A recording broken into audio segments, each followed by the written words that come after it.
శ్రీ గురుభ్యో నమః. ఓం శ్రీ మాత్రే నమః. ఈటీవీ ప్రేక్షకులకి నమస్కారం. శుభమస్తు కార్యక్రమానికి స్వాగతం. శుభమస్తు కార్యక్రమంలోని గ్రహఫలం అంశంలో ద్వాదశ రాసుల వారి శుభాశుభ ఫలితాలు, ద్వాదశ రాసుల వారు ఎటువంటి పరిహారాలను పాటించాలి, అలాగే సోమవారం సందర్భంగా శివారాధనకు పాటించాల్సిన నియమాలు ఏమిటి అనే విషయాన్ని శ్రీరస్తు అనే అంశంలో తెలుసుకుందాం. ముందుగా నేటి పంచాంగం. స్వస్తి శ్రీ చాంద్రమాన శ్రీ విశ్వావసు నామ సంవత్సరం, ఉత్తరాయణం, గ్రీష్మ ఋతువు, జ్యేష్ఠమాసం. ఈరోజు తిథి బహుళ పంచమి, మధ్యాహ్నం 1:26 వరకు. నక్షత్రం ధనిష్ట, రాత్రి 11:33 వరకు. రాహుకాలం ఉదయం 7:30 నుంచి 9 వరకు. ఇక ఈనాటి గ్రహస్థితి ఏ విధంగా ఉందో పరిశీలిద్దాం. శుక్రుడు మేషంలో సంచారము, రవి, బుధ, గురువు మిథునంలో సంచారము, కుజ కేతువులు సింహంలో సంచారము, రాహువు కుంభంలోను, శని మీనరాశిలోనూ సంచరిస్తున్నారు. ఈ గ్రహస్థితి ఆధారంగా ద్వాదశ రాసుల వారి ఫలితాలు ఏ విధంగా ఉన్నాయో పరిశీలిద్దాం. ముందుగా మేషరాశి.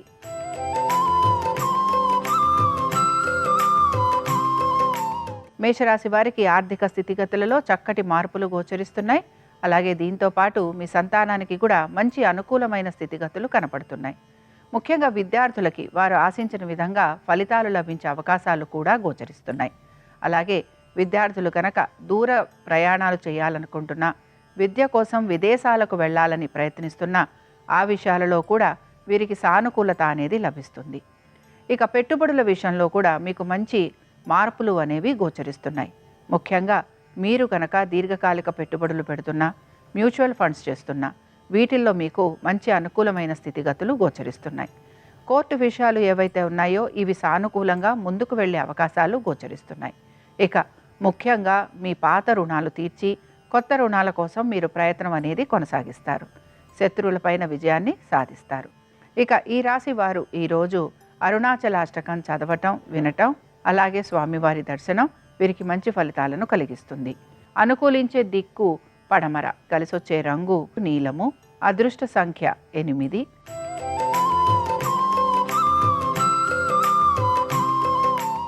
వృషభ రాశి వారి ఫలితాలను గనక పరిశీలించినట్లయితే మీ జీవిత భాగస్వామి యొక్క విద్య, ఉద్యోగ, వ్యాపారాలు, ఆర్థిక స్థితి గతుల గురించి జాగ్రత్త మాత్రం వహించాలి. అయితే వీరికి ఉద్యోగంలో కానీ వ్యాపారంలో కానీ మార్పులు ఉండే అవకాశాలు ఎక్కువగా ఉంటాయి. లేదా నూతన ప్రాజెక్టులు తీసుకోవటం కానీ, లేకపోతే నూతన వ్యాపారాల గురించి వీరు ఆలోచన చేసే అవకాశాలు కూడా గోచరిస్తున్నాయి. భాగస్వామ్యంలో ఉన్న వారికి కూడా కొన్ని మార్పులు చేర్పులు ఉండే అవకాశాలు ఎక్కువగా ఉంటాయి. ఆర్థికంగా ఈ రాశి వారికి ఈరోజు అనుకూలంగా ఉందనే చెప్పుకోవచ్చు. విద్యార్థులకి కూడా ఈరోజు అనుకూలమైన స్థితిగతులు గోచరిస్తున్నాయి.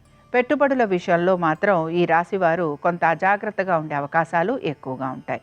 ముఖ్యంగా దీర్ఘకాలిక పెట్టుబడులు, అలాగే కొంతవరకు మ్యూచువల్ ఫండ్స్లో పెట్టుబడులు పెట్టడం వలన ఆశించిన విధంగా వీరికి ధనాదాయం లేకుండా ఉండటం వలన వీరు కొంత ఇబ్బందికి మాత్రం గురవుతూ ఉంటారు. వీటితో పాటుగా మీ జీవిత భాగస్వామి యొక్క ఆరోగ్యం గురించి కూడా జాగ్రత్తలు వహించాలి. ఇక ఈ రాశికి చెందిన వారు ఈరోజు ముఖ్యంగా శివాష్టకం చదవటం, వినటం, అలాగే స్వామివారి దర్శనం, ఈ రెండూ కూడా వీరికి మంచి శుభ ఫలితాలను కలిగిస్తాయి. అనుకూలించే దిక్కు ఉత్తరం, కలిసొచ్చే రంగు ఎరుపు, అదృష్ట సంఖ్య 4.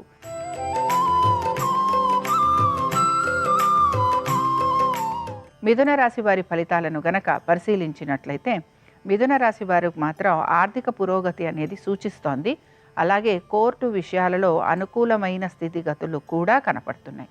ఇక ముఖ్యంగా మీకు గనక మీ సోదరీమణులతోటి ఎటువంటి వాదోపవాదాలున్నా, ఎటువంటి ఆస్తి తగాదాలున్నా, ఎటువంటి లిటిగేషన్లున్నా వీటిని గనక మీరు కూర్చొని పరిష్కరించుకోవాలనుకుంటే ఈ విషయంలో మీకు సానుకూలత అనేది కనపడుతుంది. అయితే వాహనాలు నడుపుతున్నప్పుడు మాత్రం జాగ్రత్త వహించాలి. అలాగే కొంతవరకు ఇంటికి సంబంధించి రిపేరింగ్ వర్కులు లాంటివి ఉండే అవకాశం కూడా గోచరిస్తోంది. సంతానానికి సంబంధించి వారి అభివృద్ధి గురించి మీరు పెద్దగా ఇబ్బంది పడే అవకాశాలు గోచరించటం లేదు. ఉద్యోగస్తులకి శ్రమ అధికంగా ఉన్నా ఆర్థికంగా మాత్రం వీరికి మంచి పురోగతి సూచిస్తోంది. ఇక వ్యాపారస్తులకి వ్యాపారపరంగా చక్కటి అభివృద్ధి, భాగస్వామ్యంలో ఉన్న వారికి కూడా అనుకూలత. దీంతో పాటు మీ జీవిత భాగస్వామికి కూడా ఉద్యోగ వ్యాపారాల రీత్యా ఆర్థిక పురోగతి అనేది సూచిస్తోంది. ఇక ఈ రాశి వారు ఈరోజు బిల్వాష్టకం చదవటం, వినటం, అలాగే స్వామివారి దర్శనం ఇవి వీరికి మంచి శుభ ఫలితాలను కలిగిస్తాయి. అనుకూలించే దిక్కు ఆగ్నేయం, కలిసొచ్చే రంగు ఎరుపు, అదృష్ట సంఖ్య 6.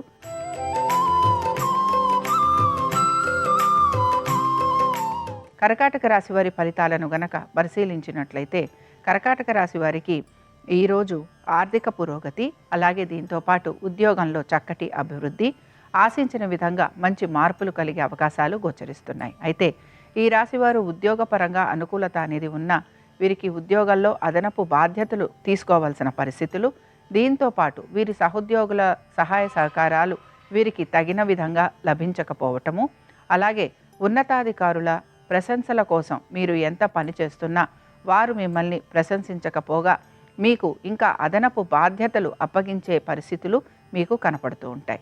ఇక సంతానానికి సంబంధించి వారి అభివృద్ధి గురించి మీరు తీసుకుంటున్న జాగ్రత్తలు మంచి ఫలితాలను మీకు ఇస్తూ ఉంటాయి.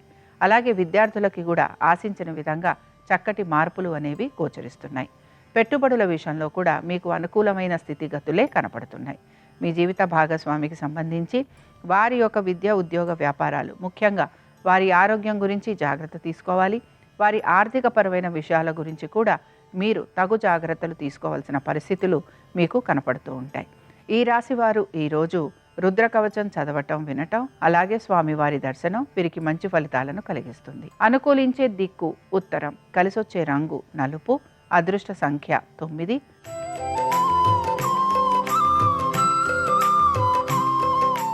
సింహరాశి వారి ఫలితాలను గనక పరిశీలించినట్లయితే స్థిరాస్తి వ్యవహారాల గురించి తగు జాగ్రత్తలు తీసుకోవాలి. అలాగే మీ యొక్క జీవిత భాగస్వామికి సంబంధించి వారి యొక్క ఉద్యోగము, వ్యాపారము, వారి ఆరోగ్యము, ఆర్థిక స్థితిగతుల గురించి కూడా మీరు తగు జాగ్రత్తలు తీసుకుంటూ ముందుకు వెళ్ళాలి.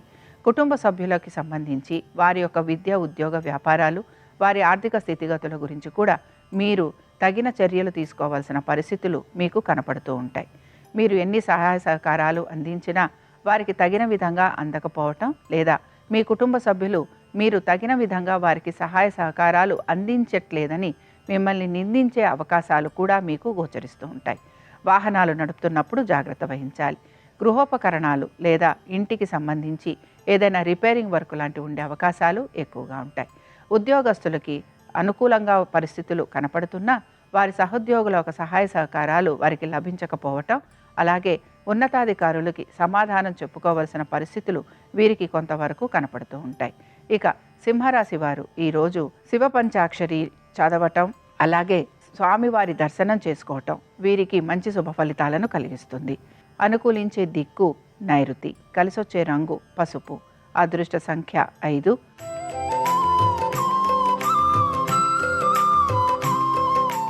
కన్యారాశి వారి ఫలితాలను గనక పరిశీలించినట్లయితే కన్యారాశి వారికి ఆర్థికంగా మెరుగుదల అనేది కనపడుతున్న ఖర్చులని మాత్రం అధిగమించడానికి వీరు ఎక్కువ శ్రమిస్తూ ఉంటారు.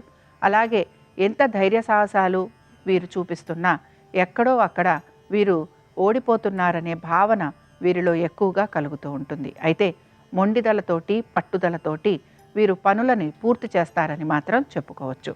ఇక మీ యొక్క అన్నదమ్ములతోటి మీకు ఎటువంటి వాదోపవాదాలున్నా, లిటిగేషన్లున్నా, కోర్టు కేసులున్నా, భూ సంబంధమైన వివాదాలున్నా, అలాగే మీరు గనక కన్స్ట్రక్షన్స్లో ఉన్న, రియల్ ఎస్టేట్లో ఉన్న వీటిల్లో మీకు ఆలస్యము, జాప్యము అనేవి కలుగుతూ ఉంటాయి.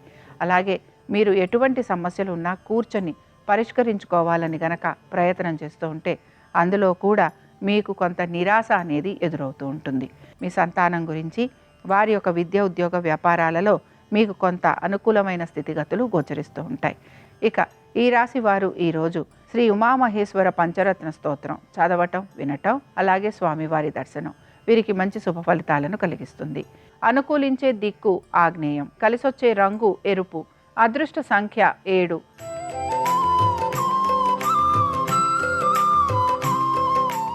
తులారాశి వారి ఫలితాలను గనక పరిశీలించినట్లయితే జీవిత భాగస్వామి యొక్క విద్య, ఉద్యోగ వ్యాపారాలు, ఆర్థిక స్థితిగతులు, ముఖ్యంగా వారి యొక్క ఆరోగ్యం గురించి జాగ్రత్త వహించాలి. వివాహ ప్రయత్నాలు చేస్తున్న వారికి కొంత ప్రతికూలత అనేది కనపడుతుంది. అలాగే పెట్టుబడుల విషయంలో కూడా మీరు నష్టపోయే అవకాశాలు ఎక్కువగా ఉంటాయి. మీ సంతానం గురించి, వారి యొక్క విద్య ఉద్యోగ వ్యాపారాలు, వారి ఆరోగ్యం గురించి మీరు ప్రత్యేక శ్రద్ధను కనబరచాలి. మీరు అనుకుంటున్న విధంగా పనులేవి పూర్తి కాకపోవటం, లేదా పనులలో జాప్యం కలగటం, అలాగే ఏ పనులైతే మీరు తొందరగా పూర్తి చేయాలని ప్రయత్నిస్తుంటారో ఆ పనులు అవ్వకపోగా, ఆ పనులకి సంబంధించి ఎటువంటి మార్పులు చేర్పులు కలగకపోవటం వలన మీరు నిరాశకి గురయ్యే అవకాశాలు ఎక్కువగా ఉంటాయి. కన్స్ట్రక్షన్స్లో ఉన్నవారికి లేదా రియల్ ఎస్టేట్లో ఉన్నవారికి మాత్రం కొంత ఆశాజనకంగా ఉంటుంది. అయితే వీరు గనక గవర్నమెంట్ తోటి ఎటువంటి సంబంధ బాంధవ్యాలు లేదా ఎటువంటి పనులు జరుపుతున్నా ఆ విషయంలో మాత్రం వీరికి జాప్యం అనేది కనపడుతూ ఉంటుంది. ఇక ఈ రాశి వారు ఈరోజు శివ అష్టోత్తరం చదవటం, వినటం, అలాగే స్వామివారి దర్శనం వీరికి మంచి ఫలితాలను కలిగిస్తుంది. అనుకూలించే దిక్కు నైరుతి, కలిసొచ్చే రంగు నలుపు, అదృష్ట సంఖ్య 9.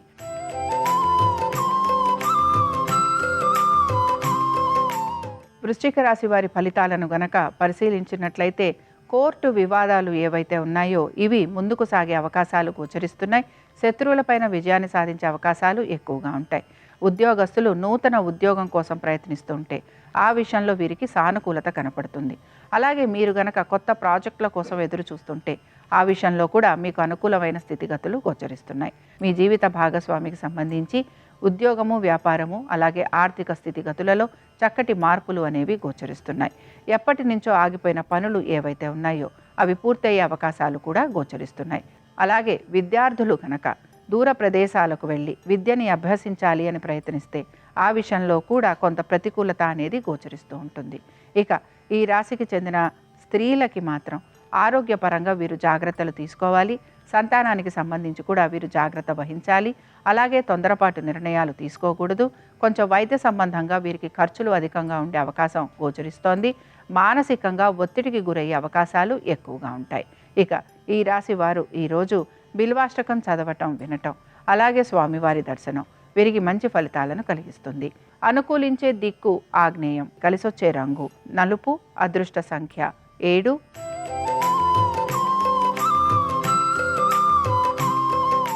ధనురాశి వారి ఫలితాలను గనక పరిశీలించినట్లయితే ఖర్చులు అధికంగా ఉండబోతున్నాయి.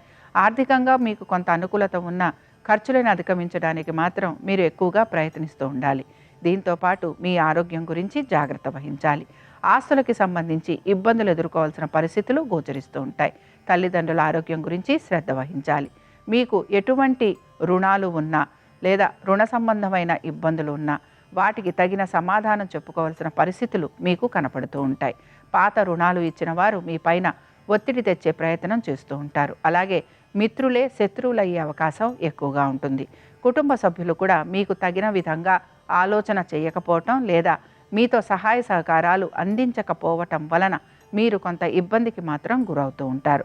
ముఖ్యంగా ప్రయాణాలు అధికంగా ఉండటం, వృత్తి వ్యాపారాల రీత్యా శ్రమ అధికంగా ఉండటం, దీంతో పాటు అనుకున్న విధంగా పనులు పూర్తి కాకపోవటం, మీరు చెయ్యని వాటికి కూడా నింద భరించాల్సిన పరిస్థితులు వచ్చే అవకాశాలు ఎక్కువగా ఉంటాయి గనక ప్రతి విషయంలోనూ కూడా ఆచితూచి నిర్ణయాలు తీసుకుంటూ జాగ్రత్త వహించాలి. ఈ రాశి వారు ఈరోజు విశ్వనాథాష్టకం చదవటం, వినటం, అలాగే స్వామివారి దర్శనం వీరికి మంచి ఫలితాలను కలిగిస్తుంది. అనుకూలించే దిక్కు పడమర, కలిసొచ్చే రంగు పసుపు, అదృష్ట సంఖ్య 1.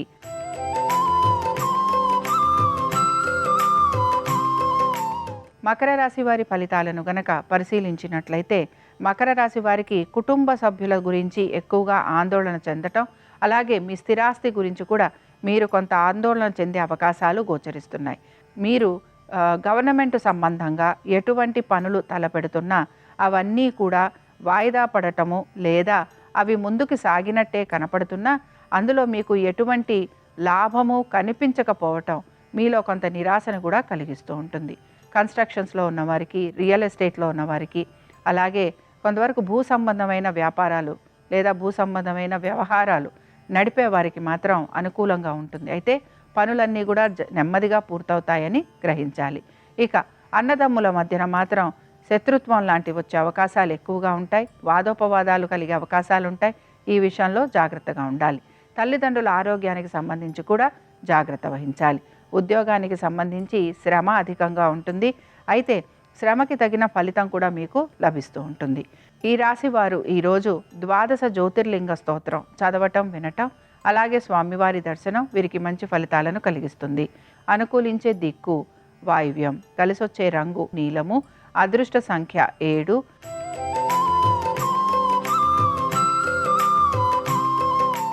కుంభరాశి వారి ఫలితాలను గనక పరిశీలించినట్లయితే కుంభరాశికి వారికి మాత్రం వీరు ఆశించిన విధంగా వీరికి మార్పులు అయితే కనిపించవు. ముఖ్యంగా మీ జీవిత భాగస్వామి యొక్క ఉద్యోగము, వ్యాపారము, ఆర్థిక స్థితిగతులు అలాగే వారి ఆరోగ్యం గురించి మీరు ప్రత్యేక శ్రద్ధ అనేదాన్ని కనబరచాలి. తొందరపాటు నిర్ణయాలు మాత్రం ఖచ్చితంగా తీసుకోకూడదు. అలాగే స్థిరాస్తి వ్యవహారాలలో కూడా మీరు కొంత ఇబ్బందులు ఎదుర్కోవాల్సిన పరిస్థితులు గోచరిస్తున్నాయి. అయితే ఉద్యోగస్తులకి శ్రమ అధికంగా ఉండటం, ఉద్యోగంలో కొన్ని మార్పులు చేర్పులు జరిగే అవకాశాలు ఉండటం, అలాగే ఈ మార్పుల వలన మీరు అదనపు బాధ్యతలు తీసుకోవాల్సిన పరిస్థితులు కూడా మీకు గోచరిస్తూ ఉంటాయి. అలాగే వాహనాలు నడుపుతున్నప్పుడు జాగ్రత్త వహించాలి. అలాగే మనస్పర్ధలు రాకుండా ఉండేందుకు మీ యొక్క కుటుంబ సభ్యులతోటి ప్రయత్నించాలి. ఇక ఈ రాశికి చెందిన స్త్రీలకి పనులన్నీ కూడా మీకు మీరు సొంతంగా చేసుకోవటం అనేది మంచిది. ఇతరుల మీద ఆధారపడటం వలన మీరు నష్టపోయే అవకాశాలు ఎక్కువగా ఉంటాయి. ఈ రాశి వారు ఈరోజు కాలభైరవుడి అష్టోత్తరం చదవటం వినటం అలాగే కాలభైరవుడిని ఆరాధించటం వలన వీరు ఎటువంటి ఇబ్బందులు ఎదుర్కొంటున్నా ఆ ఇబ్బందుల నుంచి బయటపడేందుకు అవకాశాలు వీరికి కనపడుతూ ఉంటాయి. అనుకూలించే దిక్కు ఆగ్నేయం, కలిసొచ్చే రంగు నలుపు, అదృష్ట సంఖ్య 8.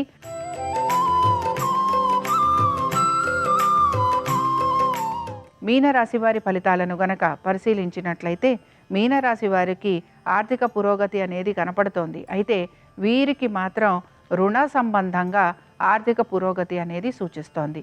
ఆరోగ్యం గురించి జాగ్రత్త వహించాలి. అలాగే కోర్టు సంబంధంగా ఉండే వ్యవహారాలు ముందుకు వెళ్ళే అవకాశాలు గోచరిస్తున్నాయి. మీరు కనుక మీ కుటుంబ సభ్యులతోటి కూర్చొని మాట్లాడుకోవాలి అని ప్రయత్నం కనుక చేస్తే ఆ ప్రయత్నం మీకు కొంతవరకు ముందుకు వెళ్ళే అవకాశాలు గోచరిస్తున్నాయి. ముఖ్యంగా ఉద్యోగస్తులకి మాత్రం చాలా అనుకూలంగా ఉంది. అలాగే వ్యాపారస్తులకి కూడా ఎవరైతే షేర్లలో పెట్టుబడులు పెడుతూ ఉంటారో అలాగే దీర్ఘకాలిక పెట్టుబడులు పెడుతూ ఉంటారో ఇలాంటి వ్యాపారాలు ఎవరైతే ట్రేడింగ్ లాంటివి ఎవరైతే చేస్తుంటారో వారికి అనుకూలంగా ఉంటుంది. దీంతో పాటు వీరు గనక ఏదైనా వాహన సంబంధంగా పనులు చేస్తూ ఉంటే ఆ విషయంలో కూడా అనుకూలత అనేది కనపడుతుంది. ఈ రాశి వారు ఈరోజు మేధా దక్షిణామూర్తి అష్టోత్తరం చదవటం వినటం అలాగే స్వామివారి దర్శనం వీరికి మంచి ఫలితాలను కలిగిస్తుంది. అనుకూలించే దిక్కు ఈశాన్యం, కలిసొచ్చే రంగు ఎరుపు, అదృష్ట సంఖ్య 5. ఇవి ద్వాదశ రాశుల వారి ఫలితాలు. సోమవారం సందర్భంగా ఆ పరమేశ్వరుని యొక్క అనుగ్రహం ద్వాదశ రాశుల వారి మీద ఉండాలని ఆశిస్తూ స్వస్తి. శ్రీరస్తు శుభమస్తు. సోమవారం సందర్భంగా శివుణ్ణి ప్రత్యేకమైన పుష్పాలతో పూజిస్తే ప్రత్యేకమైన ప్రయోజనాలు చేకూరుతాయి. శత్రుబాధలన్నీ తొలగింపజేసుకోవటానికి, శత్రువులను సైతం మిత్రులుగా మార్చుకోవటానికి సోమవారం సందర్భంగా ఎర్రమందార పూలతో శివుణ్ణి పూజించాలి. వాహన యోగం తొందరగా సిద్ధించాలంటే పరమశివుణ్ణి జాజి పూలతో పూజించాలి. ఐశ్వర్యం కలగాలంటే పద్మ పుష్పాలతో శివుణ్ణి పూజించాలి. సంతాన ప్రాప్తిని సిద్ధింపజేసుకోవాలంటే ఉమ్మెత్త పూలతో శివుణ్ణి పూజించాలి. అష్టైశ్వర్యాలు భోగభాగ్యాలు కలగాలంటే సహస్రఫణి పుష్పం అంటే నాగశివలింగ పుష్పంతో శివుణ్ణి పూజించాలి. ఇలా ఒక్కొక్క పుష్పంతో శివుణ్ణి పూజిస్తే ఒక్కొక్క రకమైన ప్రయోజనం చేకూరుతుంది.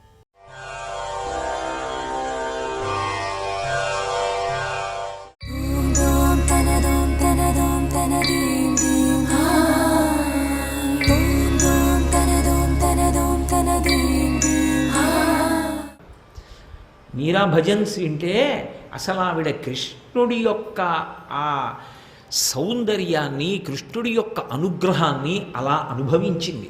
మీరాబాయి తరచుగా గోకుల గిరిధారి అంటూ ఉంటుంది. గిరిధారి అంటే కొండని ధరించినవాడ. ఇందులో మందర పర్వతాన్ని ఎత్తినటువంటి విష్ణువు గురించి చెప్తున్నారా, గోవర్ధనోద్ధరణం చేసిన కృష్ణుడి గురించి చెప్తున్నారా? విష్ణువు కృష్ణుడే, రెండేం కాదు, ఒకటే, ఏదో మాట తేడా అంతే. ఇప్పుడు ఆయన చెప్తున్నది గోవర్ధనోద్ధరణమే, మీరు ఎలా చెప్పగలరు అంటారేమో. పక్క మాటని బట్టి ముందు మాట పట్టుకోవాలి. ఇప్పుడు పూలదండ కడుతున్నాను అంటే పూలు మారచ్చు రంగు. అందం కోసం ఏదో తెల్లటి పూలు కట్టి మధ్యలో చిన్న గుత్తి కట్టి పక్కన ఎర్రటి పూలు కట్టాను అనుకోండి, మాల అందంగా ఉంటుంది. అందుకే మాల కట్టడం కూడా లలిత కళలలో ఒకటి. అందరూ ఆ మాల కట్టలేరు అలాగా. పూర్వం మాలిని అని ఉండేది, అదొక విద్య. పూలమాలలు అల్లడం, పూలమాలలు కట్టడం, జటకి తురమడం, అదొక గొప్ప సౌందర్యం, అదొక గొప్ప అందం. ఇప్పటికీ వెంకటాచలంలో స్వామికి ఎక్కడ ఏ అంగానికి ఎంత దండ కట్టాలో ఖచ్చితంగా అంత దండే కడతారు. ఎన్ని రంగుల పూలు పెట్టుకోవాలో, ఎంతవరకు తెలుపు వెయ్యాలి, పక్కన ఎంత ఎరుపు వెయ్యాలి, మళ్ళీ ఎంత తెలుపు వెయ్యాలి, ఆ దండ అంత అందంగా కడతారు. కడితే ఆ దండ మెడలో వేయడానికి ఎంత సంతోషంగా ఉంటుందో, దండ మెడలో వేసిన తర్వాత మూర్తి అంత సొబగుగా ఉంటుంది. ఆ దండ కట్టడం ఒక అద్భుత విధానం. అంతేకాని ఏదో కాసేపు చామంతి పూలు కట్టి ఆ పక్కన శాకంభరి గుర్తొచ్చిందండి, ఓ 25 వంకాయలు కడతానంటే అది ఎలాగ దండ అవుతుంది? దండ అనొచ్చేమో, కానీ అందులో అన్ని పువ్వులు కోవు. దానికి ఏకరూపత ఉండాలి, ఒకలా గుచ్చాలి. ఒకలా గుచ్చితేనే శంకరాచార్యుల వారి గొప్పతనం. అంతేకాని కాసేపు మందర పర్వతం గురించి చెప్పి కాసేపు ఇంకోటి చెప్తే చెప్పచ్చు. శంకరులు అలా ఎందుకు రచన చేస్తారు? శంకరులే. శంకరులు కవులకు కవి, మహానుభావుడైన ఆయన చేశారంటే దానికి ఒక వరుస క్రమం ఏదో ఉంటుంది. ఆ క్రమం తప్పరాయన. పక్క మాటని బట్టి ముందు మాటలో ఆయన ఏ కొండెత్తారో చెప్పాలి. ఆయన శ్లోకం చేశారంటే మామూలుగా ఉండదు. మీతో తపస్సు చేయిస్తుంటారు. ఉద్ధృతనగా ఊరుకున్నారు. కొండనెత్తినవాడా ఎవరు? వెంటనే మనం గిరిధారి అండి, గోవర్ధనోద్ధరణం చేయడే, మందర పర్వతం ఎత్తినవాడు కాదా అని నేను అన్నాను అనుకోండి, ఇది ఓ పెద్ద సంశయం. అప్పుడు ఇదనాలా అదనాలా అంటే పక్క మాటని బట్టి అనాలి. పక్కన ఏమంటున్నారు? నగభిధనుజ, పర్వతముల రెక్కలు తెగబోసినటువంటి వాడి తమ్ముడా అంటున్నారు. పర్వతముల రెక్కలు కోసిన వాడెవరు? అది తెలియాలిగా. అంటే అసలు ఈ శ్లోకాన్ని చెప్పేస్తున్నాను కాబట్టి సరే వదిలేయండి. ఈ శ్లోకం ఏమీ చెప్పకుండా ఈ శ్లోకానికి ఏమిటో మీరు రేపోసారి పరిశీలన చేసుకురండి అన్నాను అనుకోండి, మీరు చాలా తపస్సు చేయాలి ఎవరు ఏది అన్నది పట్టుకోవడానికి కాదు. అది శంకరాచార్యుల వారి కోరిక. నువ్వు అది తెలుసుకోవడానికి ప్రయత్నం చేస్తే దాని మీద దృష్టి కేంద్రీకరించి ఇదేమిటో తెలుసుకోవాలని నీకు అర్థం కాకపోతే ఆలోచించి ఏదో తెలుసున్నవాడు ఈయన బహుశా చెప్తాడేమో అని వాళ్ళ ఇంటికి వెళ్ళి, అయ్యా ఇది ఏమిటండి, దీని పక్కన ఏమిటి నగభిధనుజ అంటే పర్వత రెక్కలు కోసినవాడు ఎవరు, ఏ కొండెత్తినవాడు అని అడగాలా వద్దా అని అడిగేటట్టు చేసి మీకు తెలిసిన తర్వాత అబ్బా ఇంత అందమా అని మీరు మురిసిపోయి పరవశించిపోతే ఆ ఆనందం మిమ్మల్ని షట్పదం చేసి పొందేటట్టు శంకరుడు చేశారు. తపస్సు చేయిస్తున్నారు ఆయన. ఈశ్వరుడి పాదముల దగ్గరికి మీ మనసు తీసుకెళ్ళిపోతున్నారు. అది గురువు యొక్క గొప్పతనం.